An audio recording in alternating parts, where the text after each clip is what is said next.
Hi, thank you so much for joining me and talking about understanding behavior. My name is Vidisha. I'm part of the Autism Services team here at Easterseals North Georgia. Today I will speak to you about reinforcement, one of the most important concepts in behavior science.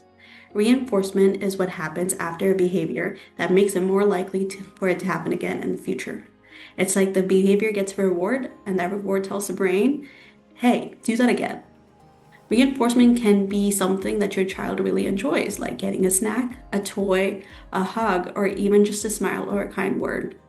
It can also apply to any behavior, something helpful like saying, help me please, or something challenging like screaming.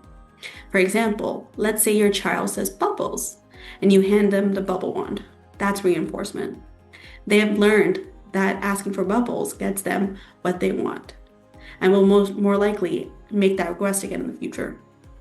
On the other hand, let's say they whine or they cry for bubbles, and you still give them that bubble wand. That behavior is still most likely to be reinforced, even if it's not how you wanted them to ask for those bubbles. It is important to remember that reinforcement depends on what works for your child. If it is giving a toy, attention, or even your reaction leads to a behavior occurring more often, the reaction or the item was probably reinforcing, even if that was not your intention. That's why paying attention to what happens after a behavior is so powerful. It helps us understand what our children are learning from those patterns. Thank you so much for joining me today in learning more about reinforcement. Make sure you check out the rest of our series on understanding behavior.